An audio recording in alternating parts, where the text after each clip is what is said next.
My name is Christian Young, and I interviewed Haley Scott, a third grade elementary teacher. Number one, what are your experiences with creative children in your classroom? She responded, I have seen my students really go forward with showing their creative side. This sometimes is shown through artwork and pictures drawn. I also try to look for ways to incorporate creativity through my lessons. The next question, what are creative children like? Creative children come in many different forms. I think it's important that we understand that because children are different, they often show creative in different outlets as well. An example she gave was a student that she is teaching currently likes music. So often she might hear that this student sometimes hum when working out his facts or when thinking to himself. Moving on next, it says, what kind of activities do creative children prefer? She says most of the creative children she has come across mostly enjoy simpler activities. She said because once they have truly understood the lesson, then it's easy for them to build on and then show their creative sides. Next, she says, the question says, what activity do creative children avoid? She said that most creative children avoid activities based on what fits their creativity or personality. She gave an example saying that the students who prefer to draw or make crafts, they do not pay closer attention towards activities that involve more physical activity because it doesn't really match their personality as much.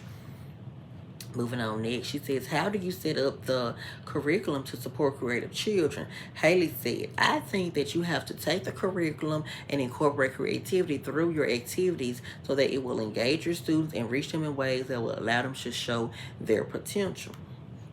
Okay, moving on. She says, how do you encourage parents and families to support creative children? She says, I think the best way for parents to support their children creatively is to allow them to show their creative sides.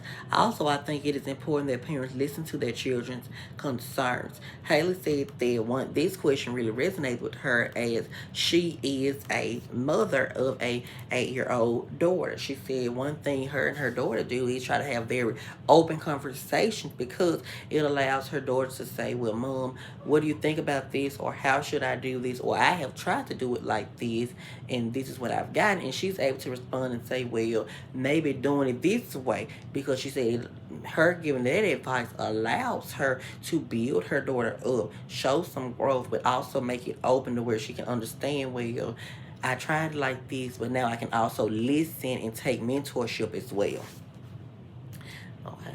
The next question, she says, okay, what are the challenges of having creative children in your classroom? Haley responded saying, I think one of the challenges is that you have to make sure your lessons are planned for all types of children. So it becomes difficult when the classrooms are very diverse. She really expounded by saying we live in a time where inclusivity is a very huge part of the classroom. Excuse me. Which Haley said, because it is good to be inclusive, you have to make sure that although I may have a child who's very creative and can go towards fourth grade or fifth grade level, that my activities are also set for my child who may not be on grade level. So I need activities that still are set for second grade. So she said, because those are such a different range of grade level, it's sometimes difficult to pick activities that will reach every child in her classroom when she has around 20 to 25 students every day. Another challenge that she mentioned was that children often sit in groups, excuse me, at an elementary school, so it's difficult for them to manage their groups when the members are on a different level. She expounded by saying that since we are teaching with 5 per group, that if group member 1 is on 5th grade, group member 3 is on 2nd, if I put the same activity, it has to be able to reach all students. Okay, thank you.